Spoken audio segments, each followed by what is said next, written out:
Hello, this is Debbie Sue, and you're listening to The Right Shoe. The Right Shoe is a podcast about all things strange and unusual, especially in reference to a death. Tonight, I have one of Hollywood's greatest mysteries. I was young when it happened, but I do remember in a rapid succession a few larger than life people dying. There was Elvis Presley in 77, John Belushi in 82, and there was Natalie Wood in 1981. I was not very familiar with her. I remember my mom loved the movie West Side Story, and she used to watch it constantly. That was all I knew of Natalie Wood. I loved Marilyn Monroe since I was a child. I was always taken with Marilyn because Marilyn, she is truly iconic, where Natalie Wood was a more quieter shining star. But yet, I have to say, before I read about her, it's true that unfortunately her death has always overshadowed her life, because what happened that night was so bizarre, so unknown. There was 4 people that night when Natalie Wood passed away, and that was Dennis DeVerne. He was the captain of the Splendor ship. Natalie Wood and Robert Wagner and Christopher Walken. They were the 4 people on the boat that night. Now, Natalie's gone. So the only people we have to say what happened is RJ, aka Robert Wagner, and Christopher Walken, and Dennis DeVerne. I have something that I definitely believe happened that night. So I'm going to go through this story. Anything that happened that night is conjecture on my part. Robert Wagner is still alive. He's 91 years old. God bless him. Whatever I say is coming from what I think happened.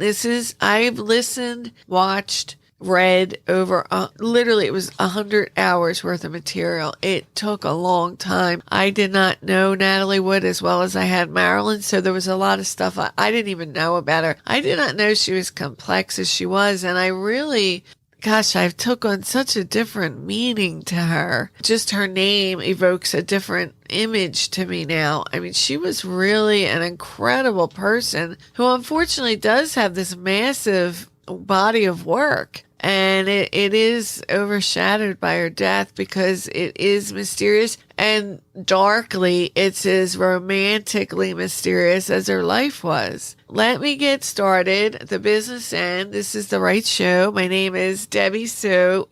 Anybody can call me Debbie Q because that's what I started with. Basically, Debbie from The Right Show. But I have to have it rhyme. It's an OCD of mine when I say it in the beginning. I do have 99% of my stuff on YouTube, and it is getting attention. I mean, I have to admit, the Zodiac got like 1,100 downloads so quickly. And then YouTube's a lot different than the podcast. My podcasts kind of generally get the same consistent numbers. YouTube is all over the place.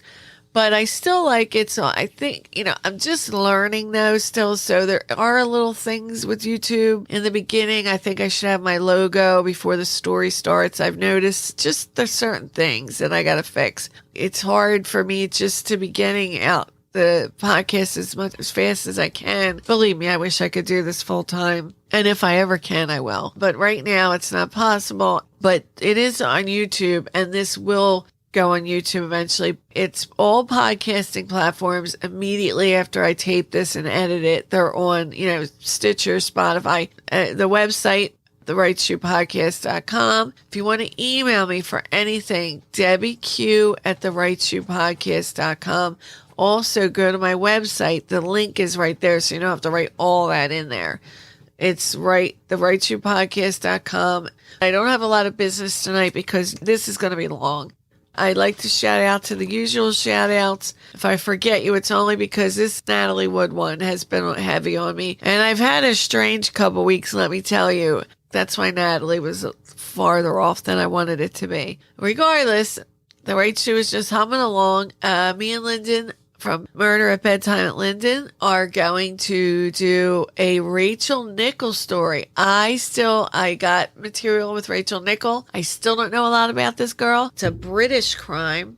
I love it because I'm not familiar with British there's certain things that they have that are different in their judicial system. So I'm anxious to do a British crime. But right now we're going to Natalie Wood.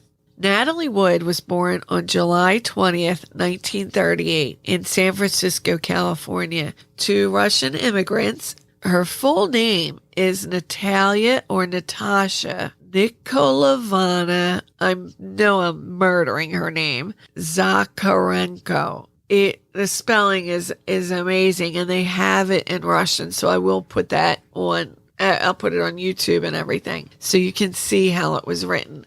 Her mother said after she passed away, God created her, but I invented her. And her mother's name was Maria, which was short for Musia, Maria Zakharenko, and Nicholas Zakharenko. And Natalie called her affectionately Mud. At first that sounds peculiar, but after a while you start to get used to the term Mud. I'm not sure where that came from. And then they called the dad affectionately Fod. And they were married for, I think, 40 years at least, well over 40 years. And, from the time they got married till the time Nicholas passed away. They were born in, Natalie Wood's mother had it pretty rough in Russia, where she was born in Siberia or close to Siberia. I will intermittently say Maria Mud, so that is her mother. She was from a Russia that was it was pretty severe, and for some reason, her brother was hanged, and Maria said it was from the government, and it really haunted her for the rest of her life. So she was always really terrified of the government, and when they could get out of there, they got out of there. That's why they moved to California. Natalie Wood was born on July 20th, 1938. She was born to Maria and Nicholas. Now, the names are a little intense for me. Maria Zakharenko, Nicholas Zakharenko. Maria was short for Maruzia, and Natalie would often affectionately refer to her as Mud. Now, she had a daughter, Olga, who is Natalie's half-sister. The next two children would be Nicholas' child. So it was Natalie and Lana were the children of Maria and Nicholas. So Olga's sister was her half-sister. Olga would be the most even-tempered, Natalie the middle child, and then Lana was ultimately she would be the most colorful, the most prone to exaggeration, etc. But while Maria's mother was in Siberia, this is where she grew up, the government was in not so nice part of their existence. Her brother was hanged by the government, and Maria was witness to this. So forever, it deeply traumatized her. She was always very worked up, very paranoid. Also, a teenage Marussia, one day, I think she wanted to be a star as well. She did take a ballet class. She said her parents withdrew her because they felt that all dancers and performers were prostitutes. So she went out. She was taken out of there. She did place huge faith in Russian superstitions, and most old school Italian, most old school Russians, old school in general of any ethnic background do heavily rely on superstitions. I myself believe in signs. I believe in a lot of things that are not to the eye. I might not be able to see them. One day, my dad had passed away. I was walking down the street. There was a heavy cigar smoke, and my dad used to smoke cigars, and his name was Edwin, not Edward, Edwin. And all of a sudden on my headphones, the name Edwin kept being repeated so quickly and rapidly that I was like, oh my God, I know this is a sign from my dad that he's right with me right now. So Maria went to a Russian fortune teller one day, and this had great effect on her. What this fortune teller was to tell Maria, aka Mud, at this time would literally, until Natalie Wood died, and she wasn't even born yet at this time, she would abide by at the fullest and knew it to be true in her heart, and she followed it with her heart. The fortune teller told her two things She told Marussia to beware of dark water because she was going to drown.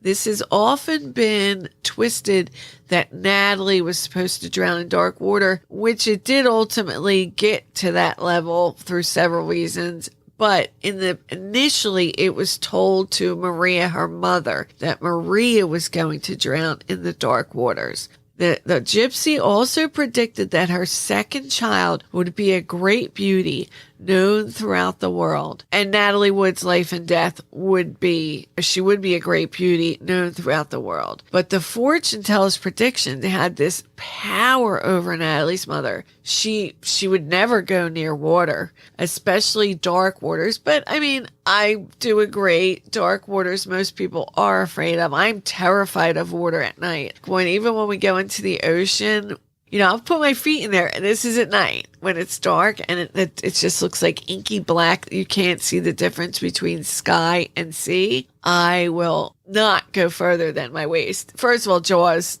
terrified me. Second of all, I respect the sea, and I just think there's some mysterious things down there. Not that I think they're evil. I just respect it, and that's you, see? I'm not going any farther. I'm not going to invade your land. So when Maria got pregnant, so she had Olga, and I think she was involved with a guy named George Shetalov. I'm sorry, the Russian names are very difficult for me. Cetalopv. And that was Olga's father. She did not stay with him. And she married Nick instead of George. And when asked why she married Nick instead of George, she always said because George was too good looking. And I have to agree, although men usually do this, not women. There's this thing that I noticed that some men do, especially when they're very good looking. They pick not what the women are ugly, but they'll usually pick somebody that's either plain or not of a great beauty because they don't want to have to worry about them. When she said that, it made sense. So when Maria got pregnant with Nick's child, that was her second child, and that was her destiny. That was who was going to be the great beauty. From conception Natasha was going to be a legend. I have to tell you right off the bat, I watched and read many things about Natalie. I want to give a shout out to the complete biography by Susan Finstad and Rose McGowan.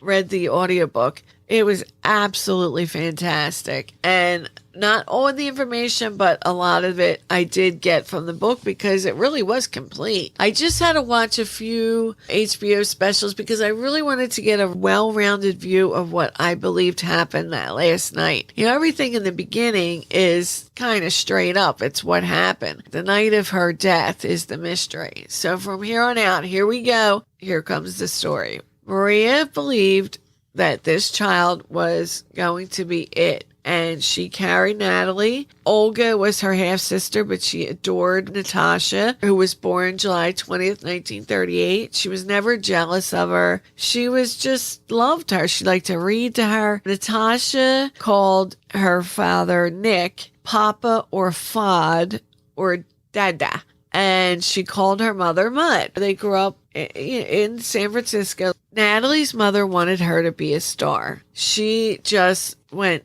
nuts for stardom, would do anything to get Natalie to be a star.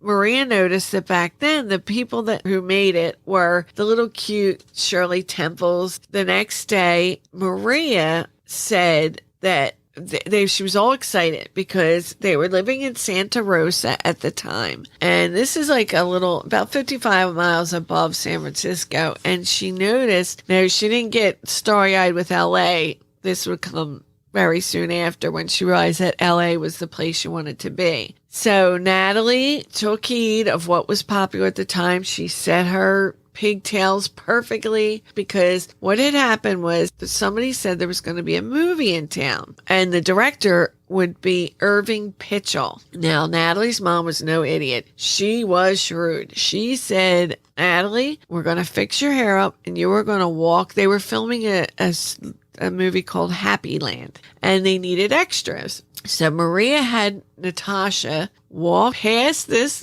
Irving Pitchell about 90 times. And he said, I began to notice this little girl just with this she must have been thinking of her mother, but it was an expression of intense thought process. She was thinking deeply, probably just wanting him to notice her because her mother said, get that guy to notice you. And notice he did. He said she was adorable. And when she figured out that Irving Pitchell was the director, she would tell Natalie, the mother, Maria would tell Natalie, go over there and sit on his lap and sing your songs. Can you imagine that in today's world? She did exactly as she said. And she said, Mr. Pitchell, can I be in one of your movies? He looked at her and he said, you don't want to be in movies. I think he felt bad for her. I think he realized that somebody was kind of pushing her to do this. She just wouldn't listen. She knew her mother wanted this more than anything. She told her real name, Natasha Gurdon, and that her parents were from Russia. And she said, would you like me to sing you a Russian song? And then she sang it to him. And he said she had these eyes. And I'll be honest, there's a picture, and it is on the cover of this book. Or I'll have it on my website, therightshoepodcast.com. Natalie Wood, her eyes are not only so expressive, but you can tell they're like mirrors into her soul. You can see her vulnerability. You can see 1,000 different expressions in her eyes at once. She was truly a remarkably beautiful woman. He said, with all this and her singing, so adorable, he offered her a small non-speaking role in Happy Land. Natasha was out of her mind. So happy with this. Maria just went to town. She dressed her up in a little frock, dressed her hair like Shirley Temple. And that was the big thing, the little pigtails with the ringlets. You can see Natalie Wood wore these pigtails for many, many years. And he said to Maria, your mother is so adorable. I'd love to adopt her. What do you think of that? She thought he was joking, but she wasn't. Happy Land continued filming, and she was not adopted by Mr. Pitchell. This was the start of her movie career. So Maria was really honing in. They even wrote a little tiny paragraph. Little Natasha Gurdon, 6-year-old daughter of Mr. and Mrs. Nicholas Gurdon, and they put the addresses back then, of 2168 Humboldt Street, will leave shortly for Hollywood. And they wrote a little article, and she was just so excited. Her mom realized that Santa Rosa, because it was above San Francisco, they had to get out of there if they wanted her to get really into Hollywood. So they left in the spring of 1944. Olga was very, very depressed because she had got involved in the Santa Rosa. So they said Olga could stay to finish her schooling, and Maria was just like, well, we have to take Natalie because this is her destiny and we have to follow it. There was just no second guessing her mother.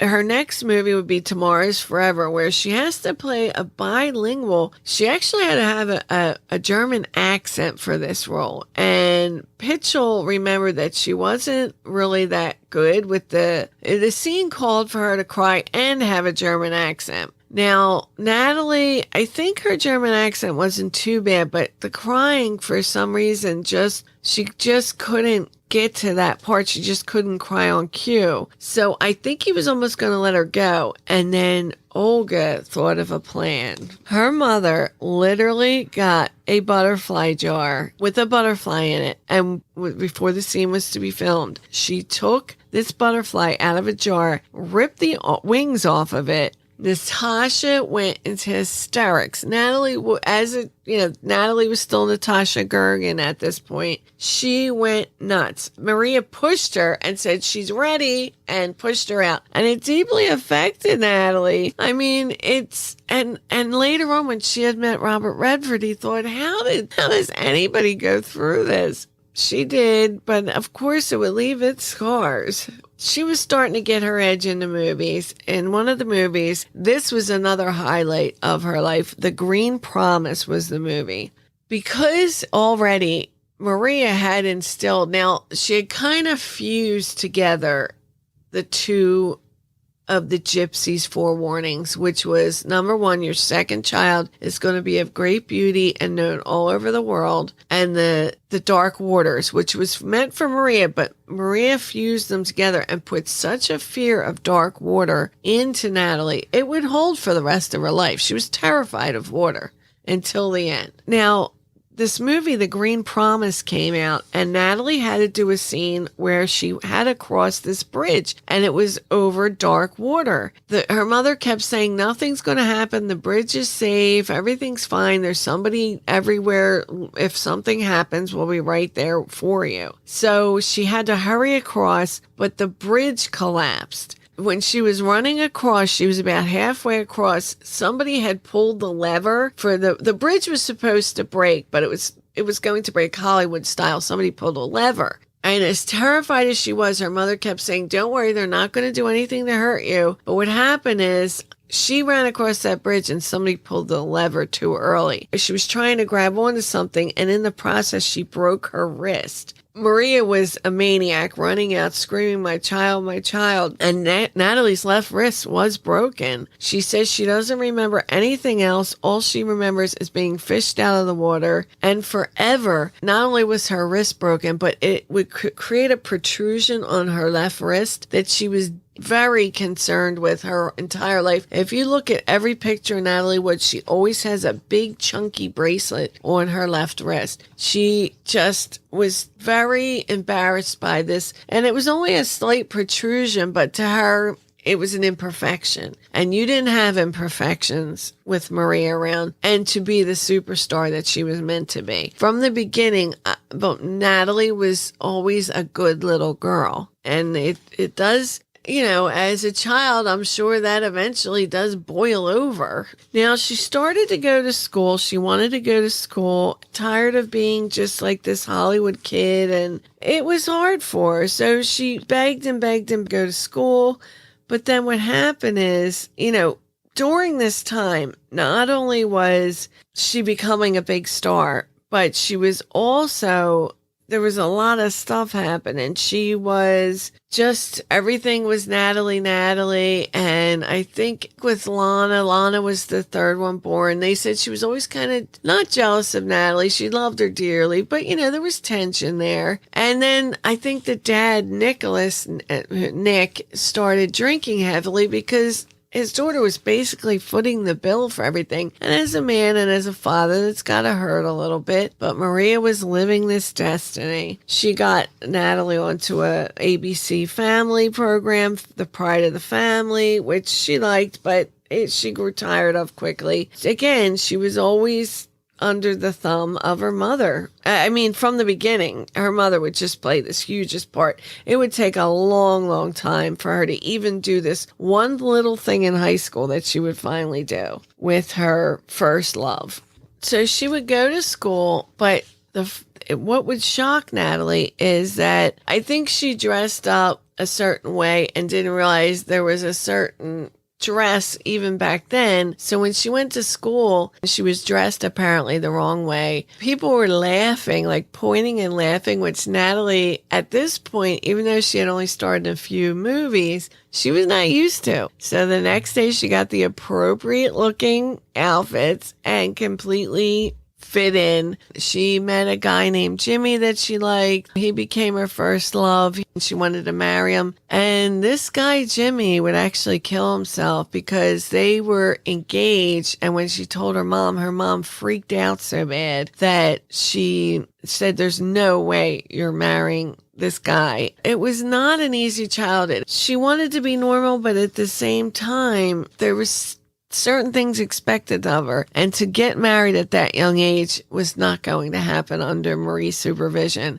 Jimmy was fondly remembered because that was one of her first acts of defiance, not only by getting engaged to him, but Natalie wore pigtails. Since she got the movie, her mom just kept putting her in pigtails, and it drove her nuts. She was tired of these pigtails. So when she went to school, Jimmy, the guy that would ask her to marry her, would say something smart like, I hate those pigtails. So she said to him, why don't you cut them off? And he cut the one pigtail off. She either cut it off or got somebody else to cut it off. But that was her first act of defiance against her mother, was cutting those pigtails off. Then she got her hair cut real short. She was full-fledged teenager. The one thing that her mom would not let pass would be that marriage. This was a high school boy, and that's all he would ever be. Unfortunately, the kid, he did kill himself, which that's really sad. Now, because in Hollywood, this is where some really strange things start to happen. During this time, Robert Wagner, who was, I think about 11 years older than her, 10 or 11 years older, she had met him.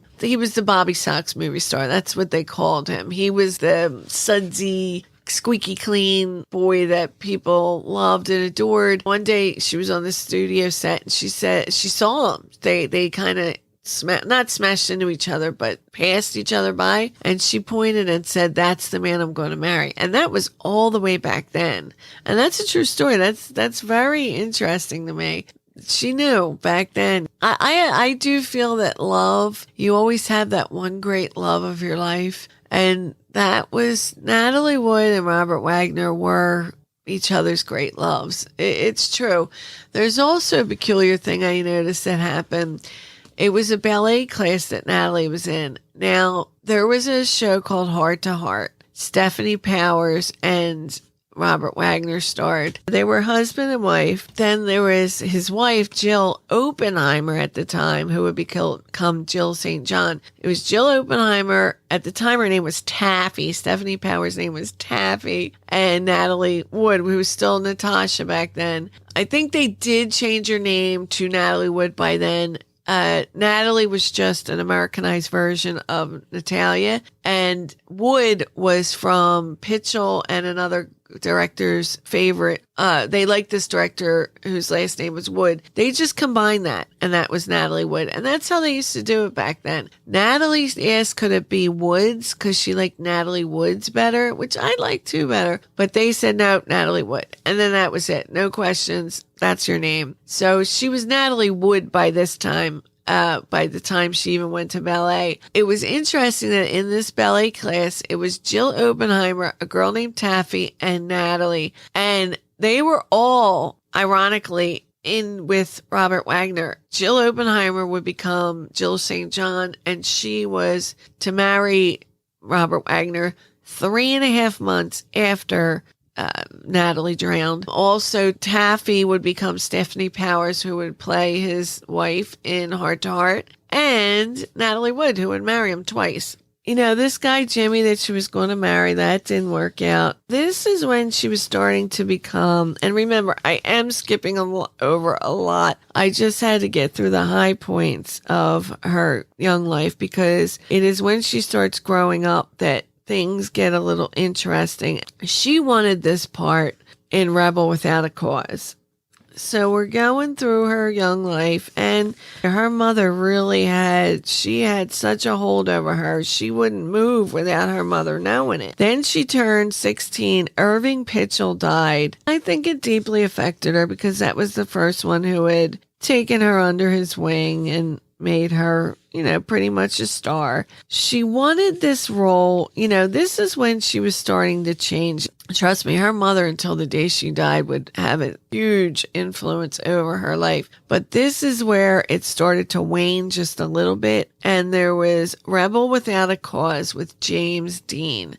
At that time, he was unknown, and he made these movies in rapid succession. He only made 3 movies: Giant, East of Eden, and Rebel Without a Cause. He died when he was 25 as he was driving in, I think it was his Porsche Spider. The thing was, she wanted this part so bad. When you get to this age, you start to fight. You're starting to find yourself. You're starting to become who you are. And Natalie was starting to, I don't want to say sleep around, but she was really interested in boys. It took her a while, but she was starting to sleep around. I mean, the unfortunate thing is, Rebel Without a Cause she wanted with She just wanted that part so badly. I don't know. Is this why he gave her the part? I don't know. There was a director named Nick Ray, and he was 42. Natalie was only 16, maybe 17, and she had a massive affair with Nick Ray. She got the part because she got in trouble one night in a car. Like, this guy, Nick Ray, just didn't think she had what it took because she had always played like the squeaky clean girl in one of her biggest movies, Miracle on 34th Street. I'm sure everybody remembers, or at least has heard, that, the little rich girl was not to believe in Santa Claus. Her mom wouldn't hear of it. But then the department gets the Santa Claus, who Natalie sits on his lap, and she tries to tug at his beard, and she suddenly starts to believe in Santa Claus because of this guy, Santa. Ultimately, it's a heartwarming story, and it was going to be like this trashy B movie. The studios had they put nothing to back this,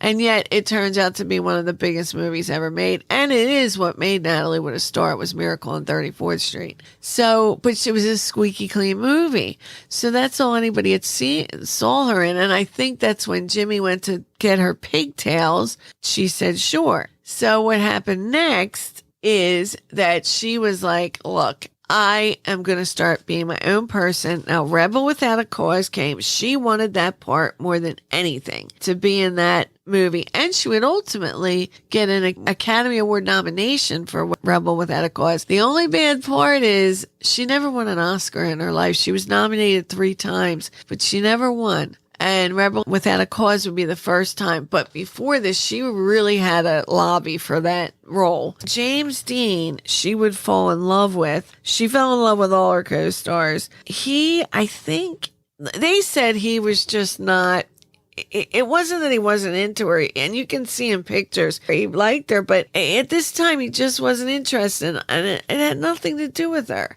The role was of Judy. Jim Stark was James Dean's role. Sal Mineo would be John Crawford. This was a big movie, and it was made bigger and iconic because, unfortunately, James Dean crashed his car right as it came out.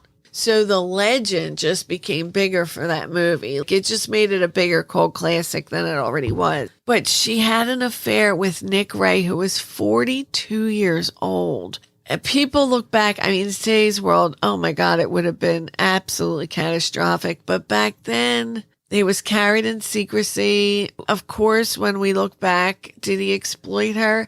It depends on how. I truly believe, I was 17 and I had not an affair, but there was a 32-year-old man, but I knew exactly what I was doing. I had not an affair. I was with him and I did fall in love with him, but I knew exactly what I was doing, and I don't feel that he took advantage of me in any way, shape, or form. But people, I don't know. There's such differences of opinions nowadays. And I just think that, I just feel that he didn't take advantage of me. And I don't think Natalie thought that of Nick Ray. I know. And I'm sure some do take advantage of girls. Well, it will come in the next chapter. I don't know. It depends on how you look at it. I think that Natalie knew exactly what she was doing with Nick, but I do feel it alluded to a particular horrible incident in Natalie's life that was to come, because I think people started taking it the wrong way.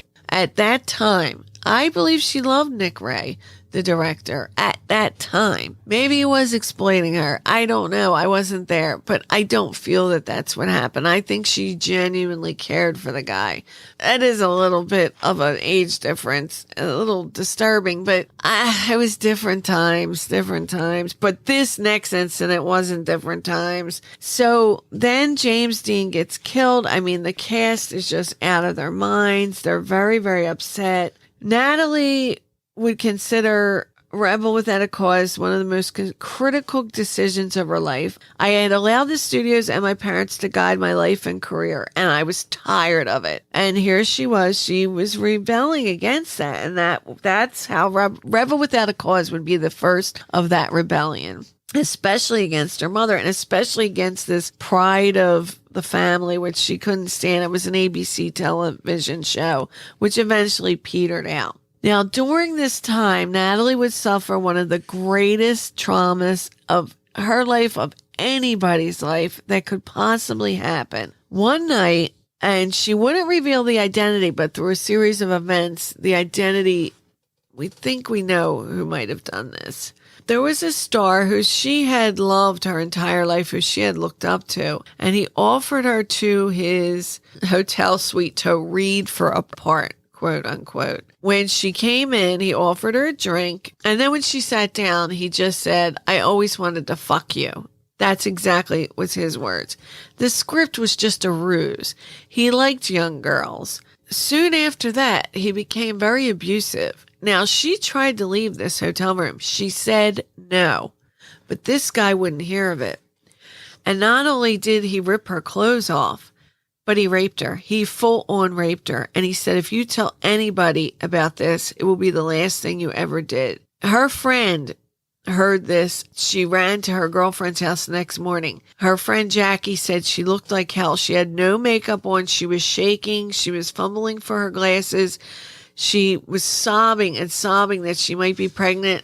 This was another thing Maria, her mother, had always instilled in her, was this fear of pregnancy. But she was badly bruised and beat up. I mean, this guy pretty much beat the shit out of her and raped her for hours. This movie star. He really hurt her really bad. And the thing was, she never would say his name, but I think 1956, it was December 3rd, there was a Golden Globes or some sort of a TV award going on. And she said, I had to sit next to my rapist the whole night as he smiled in my face. Now, when because of certain things and because people looked back and looked at who she was sitting next to, and because things started to leak out, this person has since died, though his family is still alive. For purposes of this podcast, I will say his name. The only thing I hate is once you say the name, it's out there, and then it's hard to, what if it wasn't him? They said that it was, that the man who had raped her was Kirk Douglas. I don't know if that's true, so please take that with a grain of salt. She was raped by a man who she deeply admired. Whether or not that's who it was, I'm not sure. So I have to put that out there. I do not know that that was him. It's just that after I read through that and then I read through everything, that's who they deducted who she was referring to.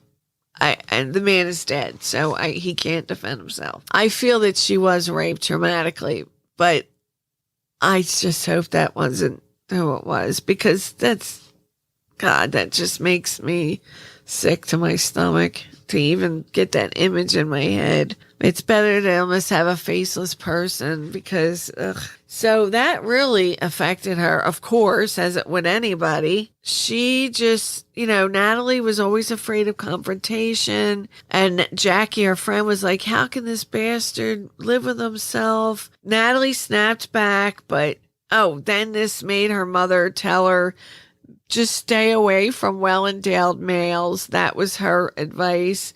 I mean, these were different times. You have to remember, her mother said some men are just big and you shouldn't do that with big guys. She put all that stuff in her mind. So then after that, Natalie was a little vulnerable, especially to men who would appear overtly loving. She would get a little nervous. After this happened, Natalie had her first date with Robert Wagner to attend a press screening of his new Paramount picture, The Mountain. Over time, the Natalie Wood legend had been that Wagner telephoned Natalie to invite her, but they gave conflicting stories about this. There's no record of this event, but that's how they said it both started. I mean, I think she really liked Wagner, and I do think, her mom said, you cannot go out with Wagner because he is a homosexual. That had been the whisper for a long time. So, she said, but Mom, I I like him. I don't care. She didn't believe what anybody had told her anyway. She just liked Robert Wagner, and I guess that was just for press, I think. But she did like Robert. There was an attraction there right from the beginning. People had said the guy Jimmy, her first boyfriend, like he said, when you went on to Santa Monica Pier, there was it was called something else. Here it was the equivalent of the hellhole in Wildwood. You stand in a circle, a widened circle, and then the floor drops out, but the centrical force goes so fast that it puts you against the wall. Apparently Natalie loved this. Like, she loved to do stuff like that. She was fun. She was a fun girl. So this movie star and all of these games that she had to play in the cry, she always had a fake cry, and she hated fake crying, and it seemed like every scene she had to do was with fake crying, and it always reminded her of her mother pulling off those butterflies' wings. So she said, like, slowly, I think a little bit of madness starts happening. Not only that, but I always remember, and a lot of people say this, a lot of famous people say that the money is great and all that, and fame is okay at times, but they wish they could give back the fame. And somebody of our time that I remember saying this was Tupac Shakur. He had said in several interviews that you can take the fame, I'll take the money, because he said the fame is just bizarre. I just believe that. I think fame is not as fabulous as the money, yes, but I think the fame part I think it's frustrating at times. I really do. And I think the bigger you are, I mean, look at all the people that go nuts when they hit fame. And I think for Natalie Wood, it seems like after reading about, not only was she the good girl for so long, but then she fought to get that part in Rebel and then kind of slept with the director. I don't know whether it was to help her get it. I don't know. I do think she had true feelings for him. Whatever the reason, it starts to, am I that person? Am I real? I think and then with the mother that was so intrusive into every little thing she did. And every little thing she did, she could hear in the back of her head. It just builds and builds to this boiling point, and you want a normal life. You want some sort of normal life. So she wanted to just be married and have kids. That was Natalie's ultimate goal. But she was a movie star. So even Elvis Presley said one day, like, even though she was fun and she would dance and everything, one day she was out with Robert Vaughn, and they had like a little fling. One day they were out, and she said to him, I am deeply afraid of drowning. And she would say this to several people. Was it a self-fulfilling prophecy? I mean, that is very bizarre that all her life, dark water did seem to surround her. And every incident that happened that was bad, like the breaking of her wrist, and it was always with the water. It's just something I noticed. They finished 1956 would also be the time when she would get the Golden Globe for Outstanding Newcomer with Jane Mansfield and Carol Baker, the most popular new star of 1956 by modern screen. That's when she sat next to her rapist, and they had went back and looked to see who she was sitting next to. Dennis Hopper, one of her good friends, would later say Natalie did her best acting playing Natalie Wood, which she said to her sister Lana, very few people like me just for me. And she actually developed this split personality. I don't want to say split personality. She developed this mood where she cut herself in half. Natalie, and then the badge. The badge was Natalie Wood, and that was the movie star persona, the one that was always glamorous and wore fur coats. Natalie was Natasha was the shy little girl inside her. She was doing a lot of diet pills. She was very thin. They said back then the term anorexic was not prevalent yet, but she was extraordinarily thin all the time. She would drink like a little soup, take a little coffee, and diet pills, and that was literally her daily meal. She was a smoker at times. Anything that would get her weight down. She was in a movie, and on December 6th, she was going out with Robert Wagner. He filled Natalie's glass with champagne, and a pearl and diamond ring was at the bottom with the words, engraved, "Marry Me." He also discreetly put a pair of diamond earrings in her glass. And that is just come on, that's adorable. She said, "I'm marrying Robert Wagner." And her mom was screaming, "Nothing good is to come in this. He's gay. It's not going to go anywhere. I can't believe you're doing this." Scream, scream, scream. But she married him anyway, and she wanted to be deeply happy. I guess their marriage was pretty good this is when she started, Frank Sinatra was always in her life. Her mother had made sure of that. Her mother kind of pimped her out a little bit too, by bringing Frank Sinatra into her life at 16. And they think that Frank Sinatra showed her things, because every man that was with her after that said no girl that young should know what she knows. So whether she just knew instinctively how to please a man or Frank Sinatra truly showed her, I don't know. But at this time, it was kind of seemed like a good time in her life. She was playing Jim Rummy in poker. Natalie Wood and RJ would go out. Well, RJ is Robert Wagner. Everyone called him RJ. She would go out with Frank Sinatra and Dean Martin. They became, part of those fringe members of Sinatra's clan. Always going out, like with Eddie Fisher, Peter Lawford, Elizabeth Taylor. She was old school Hollywood. So they had a great time. They were, just so well loved. RJ was a little threatened about certain things that Natalie would do. I don't think he was particularly threatened by her movie starness. I think she would do this psychoanalysis, and he said, I don't want anything to do with that.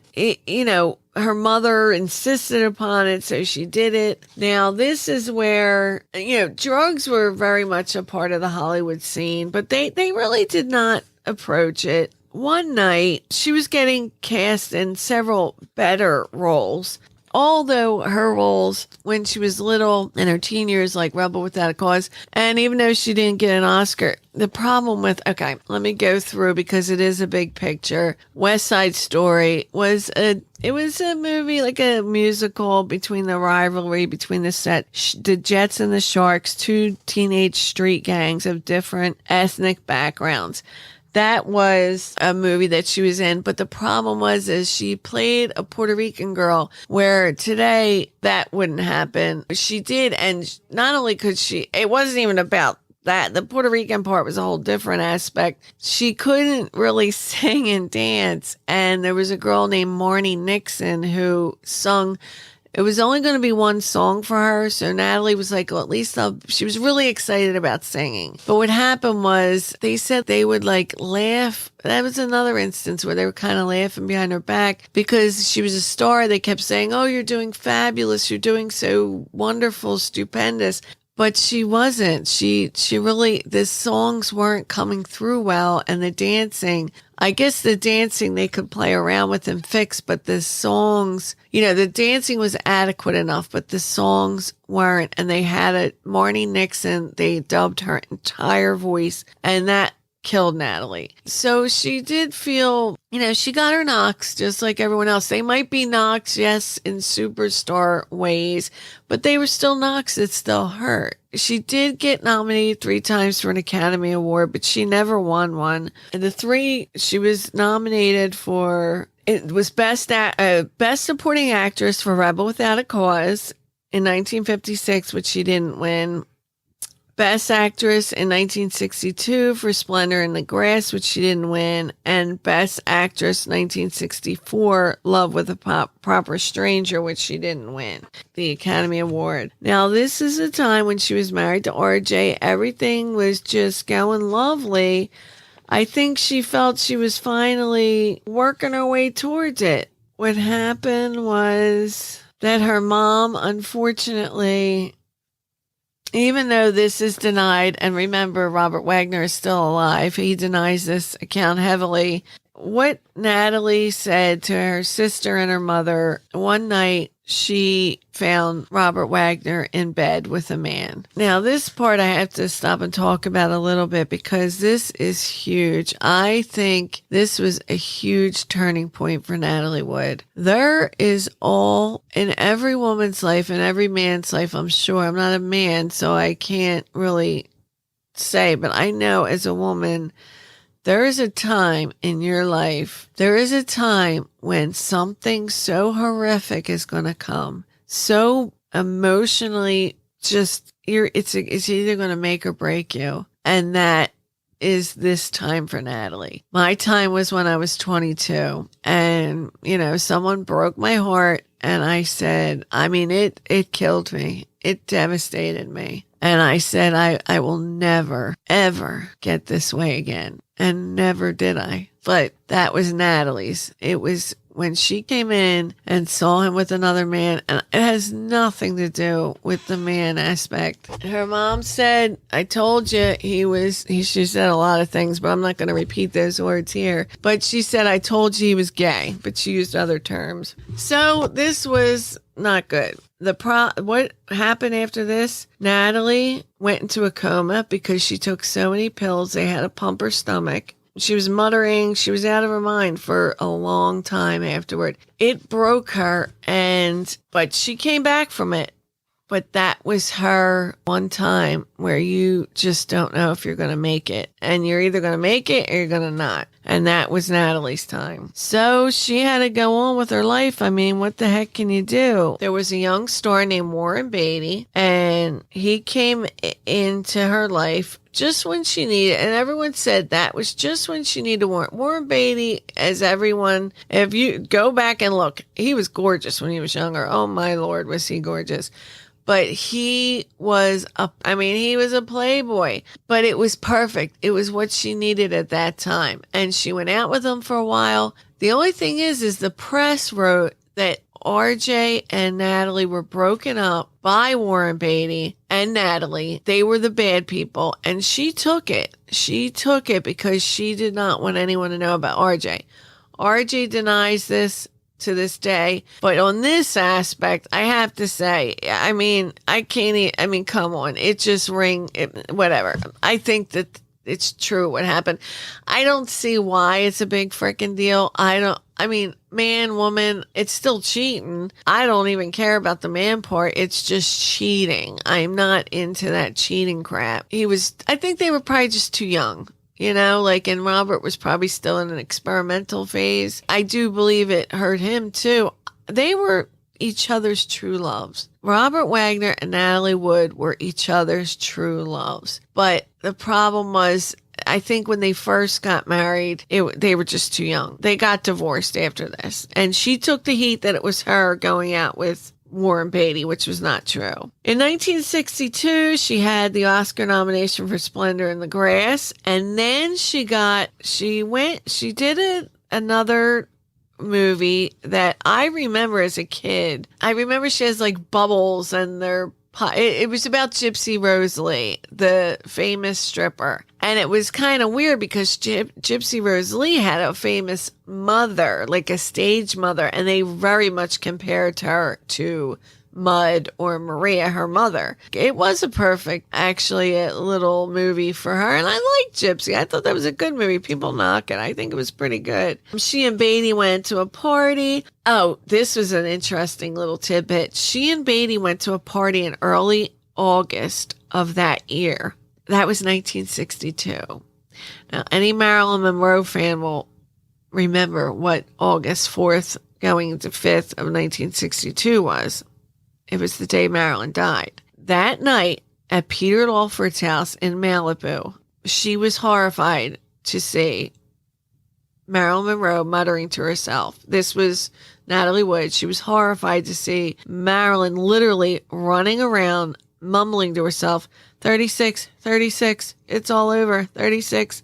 And Natalie could just think, I don't want to be in that long line of movie stars that it just fades into the memory. And she got real scared when she seen Marilyn like this. And then only 3 or 4 days would pass when Marilyn was found dead. This really freaked out Natalie Wood, as it would me. And I hate to say, where would Natalie Wood be today? I think Natalie would have aged pretty okay.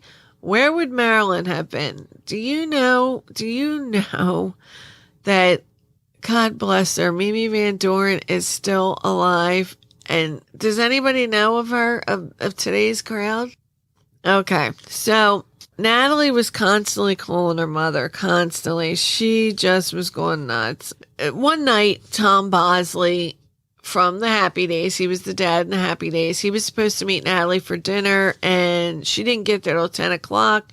She was very harried, very apologetic, but it was over between her and Warren Beatty. And I think it was just something like it was what do you call that? A rebound. Then she went to do the Great Race with Tony Curtis, and Tony Curtis said she was fantastic. It was just a bad time for her. She did Sex and the Single Girl, which she loved. Actually, Natalie's 36th birthday, people were concerned about her because she was abusing pills and alcohol, and that was, she said, unusual. She was not really an alcoholic.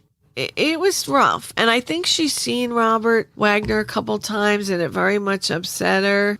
Oh, yeah, the badge. This is when the badge sort of came out, and she put the badge in front of her because she said, I have to separate myself from my internal self, which the badge became her, so to speak, cover. Then she turned down Bonnie and Clyde, which she deeply regretted because she said that probably would have been one of her really great, that probably would have been the validation she was seeking. Who knows? Then her sister said she never seemed suicidal to me because of that time. I think Natalie was going up and back with suicide back then. Her sister said she never seemed suicidal to me, but I don't think you can ever say that. You never know how somebody's feeling on the inside. Now, this was a time when she met a guy that would also change her life because he would give her her first child, which would be Natasha Gregson. That's Natasha Gregson Wagner. She was introduced to British Richard Gregson, a suave London agent born in 1930. He was handsome. People say it wasn't the great love of her life, but it gave her her first child, and that's what she wanted. This is also a time when Bob and Carol and Ted and Alice came out. Now, this was the swinging late 60s, early 70s. I do believe the movie came out in 1969. It was just like a fun comedy drama about wife swapping, and it involved Robert Culp, Elliot Gould, Diane Cannon, and Natalie Wood. Now, Elliot Gould said if it wasn't for Natalie Wood, I would have never done the picture because she brought it some class. They were all very deeply embarrassed. Elliot Gould said he wore 2 pairs of underwears because he was so mortified. But it sounds like, I had never seen the movie personally. I know exactly what it's about. I remember all 4 of them being in together, bed together. She said it was great, but she just wasn't thinking of movies. She was a tough cookie at this point. She had people go over bills for her. She wasn't stupid. She would get bills from restaurants and stuff. And one day she had one of her assistants go to the restaurant and check the price of a bottle of wine just to make sure that they weren't trying to overcharge her. She wasn't no fool. She wasn't going to have anyone take advantage of her. And I do remember this fantastic picture of her. She's in front of a big board meeting, and it's with all these executives, and she has this hat. Oh my God, she looks so absolutely stunning in this picture, and it's one of my favorite pictures of her. And I'll put it on my website, and you can just tell the power she had, and it shows that she was Natalie Wood, the movie star, and she was a tough cookie, she really was. She said this is this poor woman, Natalie's sudden divorce was because Gregson had an affair with the secretary that Natalie had hired. So this was not going over with Natalie well. She didn't want to put up with it. She didn't want to talk about it. She just said, that's it. You're out. She got a restraining order. He tried to call everybody to get back with her. She was done. She was finished. Kaputski, that was it. She wanted out. So out and she kept thinking about RJ. RJ never left her mind. And one night there was a chance meeting with RJ, and they got back together. She really just one day came in and said, I'm marrying RJ again. And they went on a honeymoon and they got a boat. I don't know if the Zodiac was their first boat or if it was the boat they had alongside the Splendor. But this would lead up to their buying the Splendor. And that was what would lead up to this night. Now, so she married and divorced Gregson. That was her second husband. She remarried Robert Wagner, and she had a second daughter, Courtney, with Robert Wagner. She was excited. I think, and initially, her and Robert Wagner were very, very happy together. I mean, they had kids, and she said there was a very happy period in her life. She did a few movies, The Last Married Couple in America. Some people compared it to a second-rate Bob and Carol and Ted and Alice, and she was just, but she didn't care. She was having fun. She was where she wanted to be for a while, and then I think age started creeping up to her again. Fod, her dad, Nicholas, who had become somewhat of an alcoholic, I think having such a domineering mother and basically a child who took care of them for so many years was very hard on him. But he lived a long time, but he did die in 1980, and September 7th, 1980, Natalie gave the eulogy for Fod, her beloved father. If you want to hear it, I can give... I'll say a little bit of it. I used to call him Papa. Lana called him Pop. RJ called him Fod. He had his grandchildren, Natasha, Courtney, and Evie. They called him Dada. So did Katie. He will always be surrounded by his family of little women. I am his firstborn daughter, and I will always have so many memories of my Papa, my Dada, my Fada. His wife, who loved him and shared his life for over 40 years, he called Mushia. My mother, Mushia, was so devoted to him during his long and difficult illness. She cooked his special dishes and went without sleep. She will no doubt miss him, but it would be a comfort to know that she was the love of his life. She went on, it was longer than that. It's a really lovely, lovely... her kids wrote letters to him. He was truly a wonderful man. And it says, Natalie and Maria, the two personalities intertwined in the stage persona of Natalie Wood, just as she suspected. God may have created her, but I invented her. It was true. 1981, it was a bit of an upheaval, because Fod's passing had gripped her. Of course, it was her father. Also, I think there was a tender moment between her and her sister that really brought something up to me. And this is really almost spooky in the way she says this. She was a little bit downtrodden one night. She was on another rigid diet because she had a new picture called Brainstorm, starring her and Christopher Walken. It was a sci-fi movie. She had been eating so little food that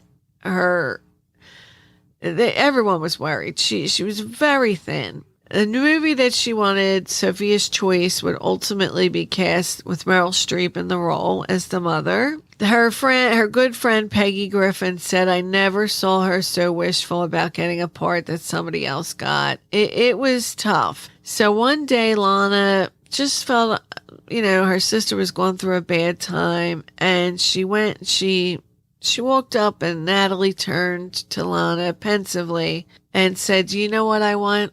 I want yesterday. And I don't think that I know what she means when they say youth is wasted on the young. If I knew certain things, I don't think she meant she was unhappy. It's just that yesterday is so fleeting. Time is so fleeting.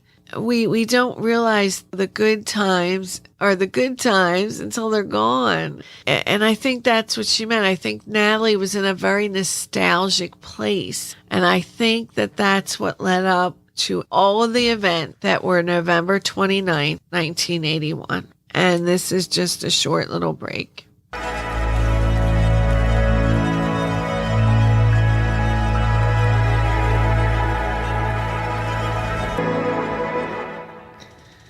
Okay, that was a little break. And I am now going to tell you what I believe happened the night that she tragically drowned. I watched many things. I read many books. I truly believe that this is what happened. The night that they went to Catalina Island, they took their boat, the Splendor, and they did have a little dinghy. The little dinghy called the Valiant, which is where she would be found near. The Valiant would ultimately be found tangled in kelp at 5:30 a.m., not very close to the actual boat. There's such a lot of stuff that goes in on this night. The people there that weekend were not many, and she had wanted a few of her friends to come, and one of them in particular gets very upset when she thinks about it. She says, I deeply regret not being there now because I feel like maybe I could have made the difference. There were several things that happened. One of the things was right before, I just have to mention, later that Thanksgiving evening, they had asked Delphine Mann if she wanted to go, and Mann would later agonize over her last-minute decision not to go to Catalina with Natalie and RJ and Walken. What had happened was, there was a lot more. It actually spanned over the course of 2 days. Natalie, RJ, Christopher Walken, and the private boat captain, Dennis Davern. And yes, Davern leaked stuff more and more over the years, but I think RJ and Frank Sinatra, apparently Frank Sinatra was heavily clamping down on everybody saying anything about that night. And Christopher Walken has always stated, you don't get involved in a marriage. You just don't get involved in people's marriages. RJ kept stating that Walken was a stand-up guy in several documentaries. So I believe that, this is what happened. They had went with the intention of staying on the boat, but the first night, I think they couldn't moor it properly, where they would stay on the boat. So they had to moor it right outside of Catalina, and they went into this restaurant. Now, they took the Valiant up to this Mexican restaurant. And RJ indulged Natalie with a $5,000 1-carat diamond necklace. It was like a lovely evening. They really had fun. They were drinking. They were drinking continually on and off for 5 hours. And remember, Natalie did not eat that much. So I think the drinking really had taken her over. They continued to drink. They were at the restaurant, and apparently the first night, this is where there is a lot of confusion. This is a little tricky. They got pretty drunk, and then they asked to have some lodging. So Natalie and Davern would stay that night. Natalie had this obsession. She had to sleep. They rented 2 rooms, but Natalie really, in everything I've read, she would always want to sleep. Like there was a makeup lady one time. She said, can you sleep next to me in bed? I don't like sleeping alone. She did. She said, no problem. Natalie just did not like to sleep alone. So that night, her and Davern slept in the same hotel room, and I believe nothing happened between them. I don't even think Natalie and Christopher Walken, they might have had a little flirtation between the two of them. I don't think she had an affair with them. Natalie, no matter what she did, no matter what crazy events she got herself into, she was not like one to sleep with a married man or sleep with somebody while she was married. When you weren't married, that was different. But marriage meant a lot to her, seriously. And I don't think there was any sleeping around except for her and Robert Wagner. That being said, they were so intoxicated. At 11:15, Ann Lawton, the night clerk, said she would remember the red quilted jacket that Natalie wore, that approximately 24 hours later she would be found in next to the Valiant. the little dinghy. She said that really upset her. She said she just could not believe that she saw her in that jacket. They got 2 rooms, but only one room was used. I thought all this happened in one night, but there was a next night. So the next night, they went back to the boat, and then got ready, went back to this restaurant. Except this night, they made a reservation at 7 in the dining room where they would spend the next 3 hours as a storm gusted outside. Later, the captain, Davern, would tell several resources that there was a jealous rage simmering in RJ over Natalie and Walken. They shared kind of private jokes about the movie. He was kind of the odd man out that night, and I think RJ had just about had it.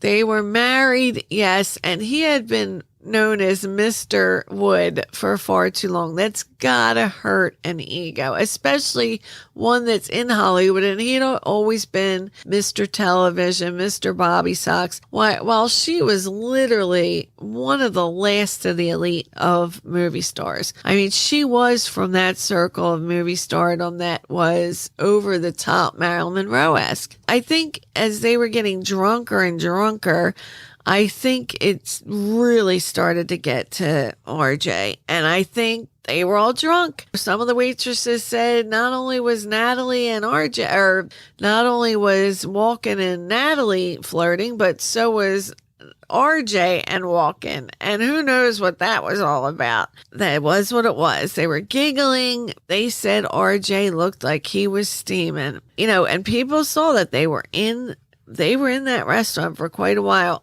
Then there came a moment at the end, which has been very disputed. Somebody threw a glass. Natalie threw a glass down. Walken claims that he threw a glass down. And then Natalie said, "No, I am Russian. This is how you throw a glass down." And she threw the glass down. But the waitresses claim they never saw Walken throw the first glass. She did go into the bathrooms for some time, and there was a little girl in there, or 2 little girls, and she was brushing their hair, putting it into I think a little ponytail, and very tenderly brushing it. And the waitress walked in on Natalie while she was talking to this little girl and brushing her hair. And she said it was such a tender moment. And she was talking about her children and saying how she missed them. She said, I believed I was seeing Natalie, truly missing her children. So I think that night a lot was going through Natalie's head. She missed her children. She missed yesterday. Robert and her were starting to fight again. She probably did have a little crush on Christopher Walken. Just because you don't go through with it doesn't mean you don't have to have a crush on the person. There was probably some attraction there. At that time, they were both very good looking. They were all good looking people. So she came back out and they decided to leave, except Natalie, she was so drunk that she smashed into this, a pillar on the way out. She hit it so hard that one of the restaurant, it could have been the owner or the maitre d', he had said, he called specifically and said, "Can you watch the Wagner party and please make sure they get to their boat, okay?" They did get back onto the boat. They're all incredibly drunk, many emotions running through them. Shortly after 11 p.m., John Payne, the owner of a boat named the Capricorn, he was moored about 80 to 100 feet from the Splendor, said he heard a woman crying for help. He awakened his fiance, and their 8-year-old son, Anthony, was on the boat with them. He slept with the windows open, even in freezing weather, and he distinctively heard a woman's voice crying, "Somebody please help me, I'm drowning," over and over again. He tried to call the sheriff's office several times about this, but it was never really taken up until long after the fact. Then they heard another mocking voice say, "Oh, don't worry, we'll help you. Hold your hat, we're coming to get you." And he said it was a mocking tone. Nobody knows how Natalie got into the water that night. She was in the dinghy. Later aspects, it was said that Robert pushed her, but I was thinking, even though with her fear of dark water, she was really drunk. And when you're that drunk, I've tried to do some weird things when I was really drunk. I don't drink anymore, but I've done some really weird things. Maybe she tried to get into the dinghy, although she was only in her nightgown, a pair of slippers, and that red jacket. That was all she had on. Natalie Wood was from the old Hollywood, which would never be caught dead in that. So that is confusing. How she got in the dinghy, I don't know. Robert Wagner tried to say she slipped in the dinghy, but it doesn't make sense because the dinghy was found far away. Did she try to get in the dinghy and to get back to that hotel that night? I'm going to go over there and fuck you. I'm going over there and you can piss off, like something like that. Whatever happened, they were fighting enough that Robert Wagner and Christopher Walken had gotten into a fight. Robert Wagner even admits that he smashed a wine bottle. He didn't admit to this, but because he smashed a wine bottle, I most likely believe he said to Walken, they had gotten into a heated argument. He said to Walken, "What are you trying to do? Fuck my wife?" I believe Natalie Wood heard this and then heard the crashing of the wine, had gotten just sick of everything that was going on, tried to get in that dinghy, and Robert Wagner, they found that she was gone around a little after 10, but he said 4 words that ring so true to me, and it is what all I can see any married couple saying this. It is what on the men's side have been saying about wives since the beginning of time. When the captain asked Wagner, should we look for her? He said, teach her a lesson. Teach her a lesson. I can hear that ringing in my ears like it was happening right now. Teach her a lesson.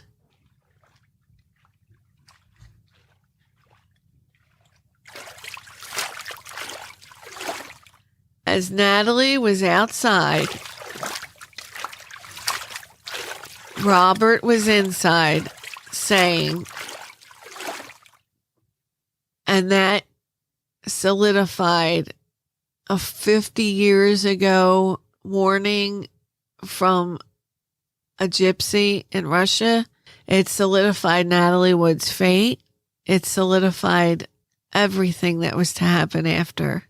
For 2.5 hours, nobody moved.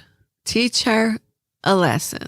And then it got late, and he realized that the dinghy was gone, and he was doing far more than teaching her a lesson. And that's when he started freaking out. And he started freaking out. I mean, that is well known. He started freaking out because he probably even sobered up.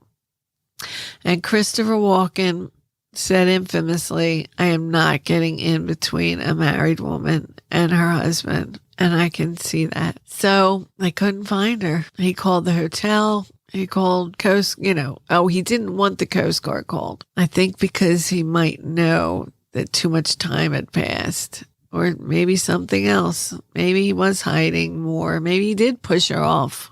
But to teach her a lesson, I can almost bet that was said. I mean, I can hear it. And then it got later and later. And then more and more people got involved. And then I have to read this part.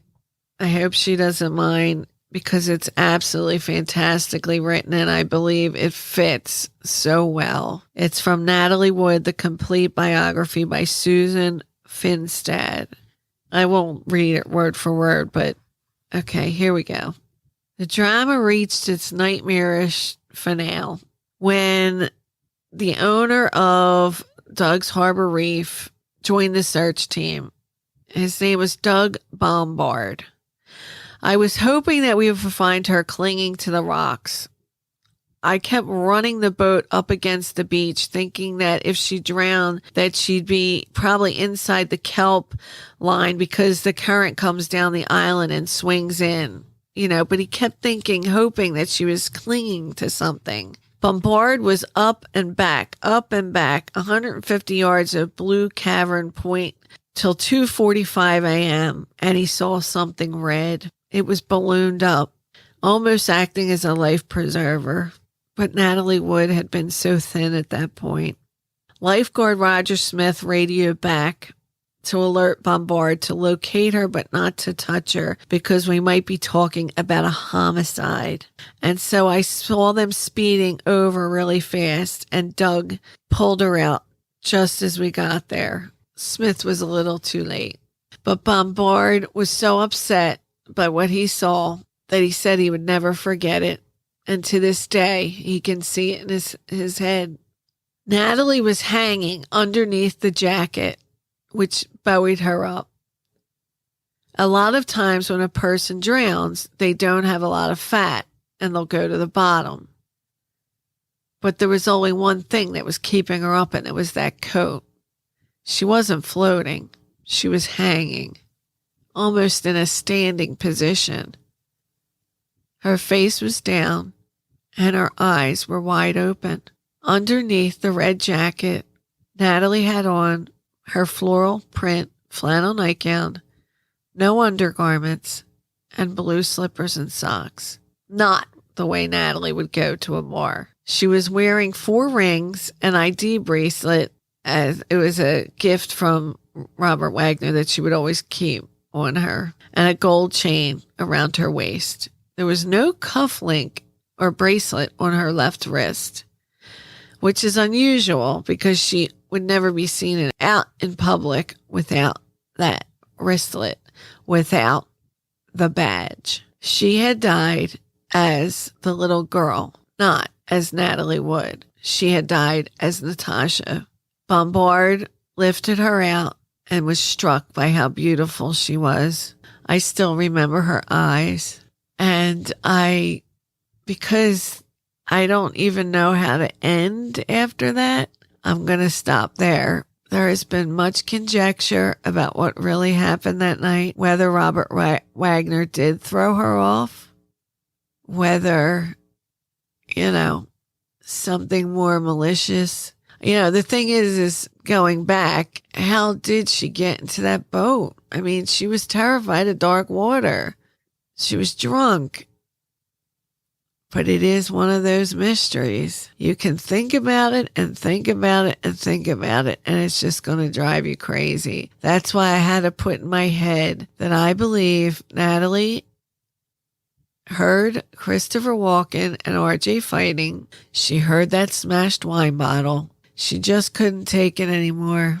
She used to hate that the Valiant used to swing against the side of the boat. RJ said later, well, maybe she was trying to get the boat to stop swinging and so she could get to sleep. That's possible. Either way, when they came out, she was gone. And the Valiant was gone. So she would have had to untie everything. That part is the mystery. Unless they're really keeping a lot tight. I think she went off to try to get back to that hotel, to be like, you know what, F you, you can find me there, you can be worried about me, and then teach her a lesson. Like he was like, F you too, until he realized that it had went too far.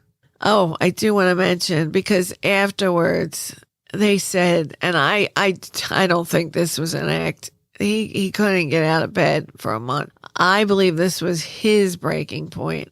I think if it wasn't for those children, I believe that's what kept him alive. If it wasn't for his children needing him, Natalie Wood's children needing him, they were the great loves of each other's lives. I think it would have broken him. He stayed alive for them. And Frank Sinatra did help in protecting him because he just kept sending lawyers all over the place. Every time the captain tried to talk Dennis Davern.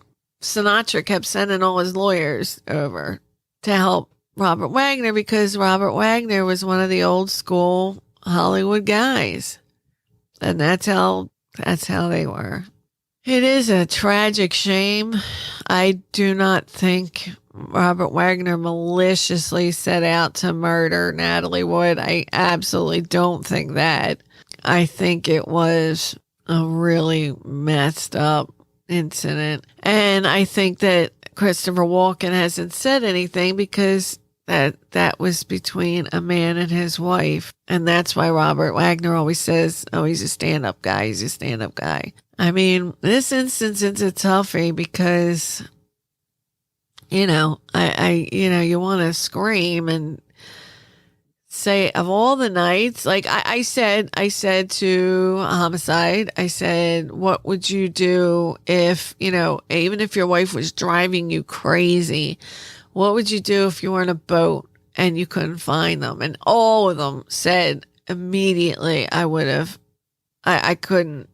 I would go nuts. I would have immediately tried to find her. But we're talking about these rich, famous people who are used to being on a boat. It's, you know, you gotta always look at the other side. Really try to put yourself into the other shoes because you just never know, you know? I've done stories. I'm thinking about one in particular, and I felt a certain way. And then there was another side to the story, and I was so blown away. I'm telling you, there's always that second side, and unfortunately, Natalie Wood is gone, and there ain't nobody talking. They'll never get a conviction out of this one. It's just not going to happen because nobody's going to talk, and there's not enough evidence. And I do believe that's why they always kept telling everyone to shut up, because they figure, well, eventually time will move forth and there won't be enough time. It'll be you can't go, you know, this would have been like a manslaughter case. Definitely. And there's just too much time had gone back. I do believe that's what happened, and it's a shame. I mean, there are some really good, even though you can tell it's literally a 90-minute promo for Innocent, Please. It's still good to watch. It's on HBO. If you want to watch two sides of the coin to see, okay, What Remains Behind is the HBO documentary, 2020, that's more on Wagner's side. And if you want to read a really good theory on totally Natalie's side of murder, it's The Complete Biography by Natalie Wood, Susan Feinstead. I'm sorry. I went through so much material and I just put together what rang the truest to me. And that's what rang the truest. The one thing is very bizarre is as a woman, I don't know, unless she knew boats well and could get that dinghy off, I cannot see me getting a dinghy off. My God, the thing would be halfway across the ocean. I don't know. I don't know how much she knew about boats. It seemed like she knew enough, but I think that was a new dinghy, the Valiant. It wasn't the same as the Zodiac. And her mom just flipped out on the floor crying, not my Natalie. No one, her sister Lana didn't even believe it for the longest time. She kept saying, I think she's alive. She's alive. I gotta cut it short because unedited, this is really long. I hope I really liked this story a lot.